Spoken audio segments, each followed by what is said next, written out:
This is holy ground. And it's such an opportunity that can be stripped away from you. It's been stripped away from me before. Sometimes by my own doing. Anyone raise their hand to that one? I almost didn't stand here to share this message with you today. I felt disqualified. I felt unworthy.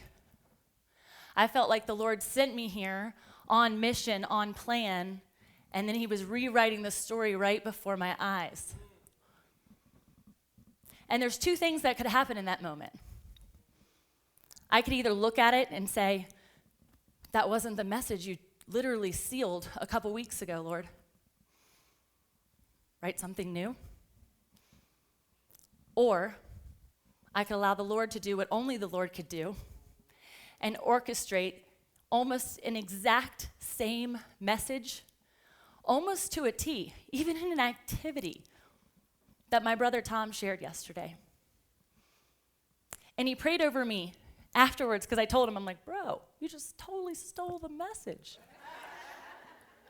And at the exact same time, all night long, while having dinner with my dear friends, my husband, and my best friends, I was there, but I was processing, what in the world am I going to say?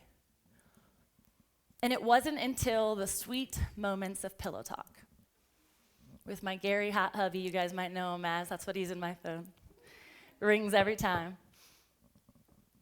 He said a couple of words that instead of me having to go to sleep with my mind like this, I got to go to sleep in peace, knowing that God has me exactly where I'm supposed to be, sharing the exact thing that he told me to share, because you guys haven't heard it yet.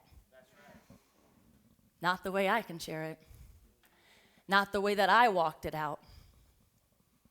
Every single one of you, don't ever be eliminated. Don't ever be distracted by what someone else is doing or saying because they can't say it like you.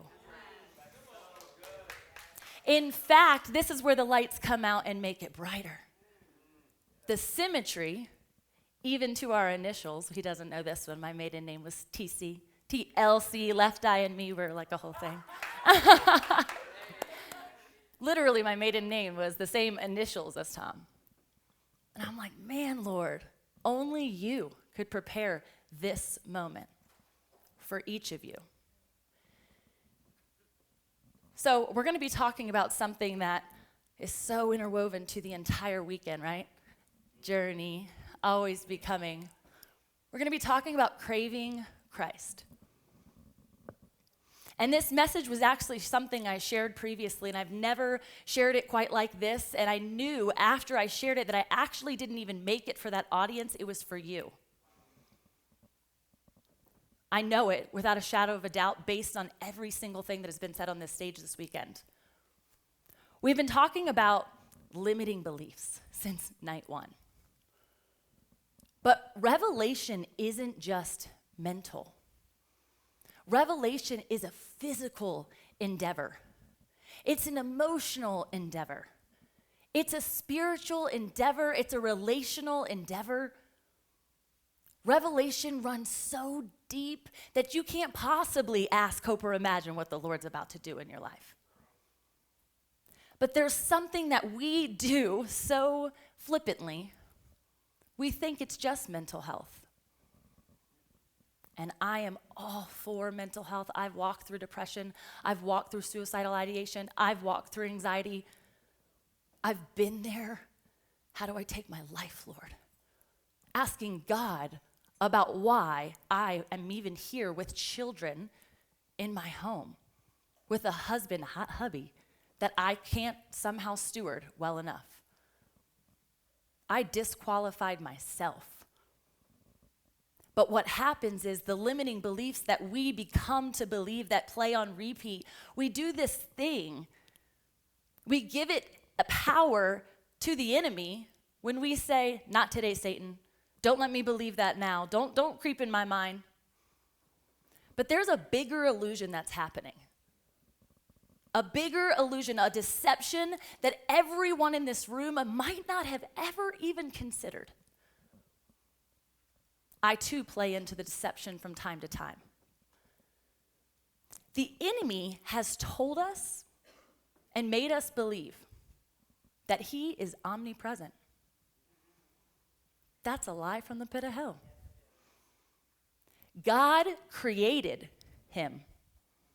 He created Satan. It's weird, I know, so weird.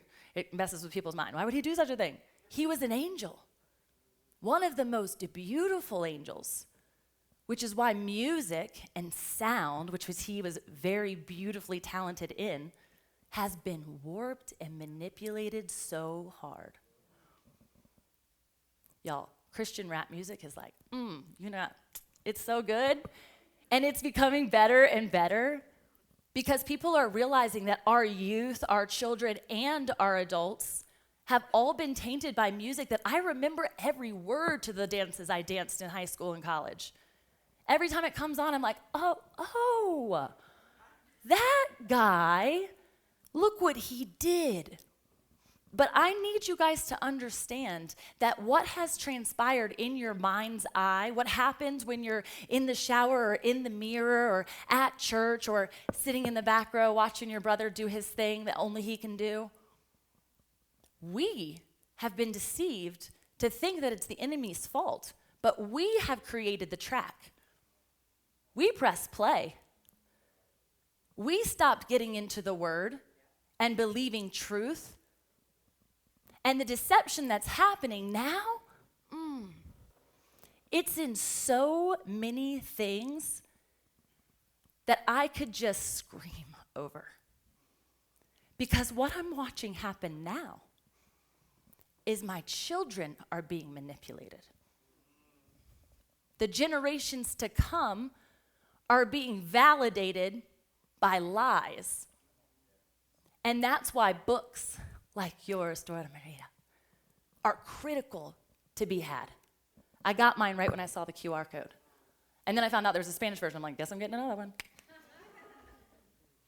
This is so necessary, and your purpose lies in your story, but what's happening is you're letting the enemy's deception be holding you captive inside of things that you are craving.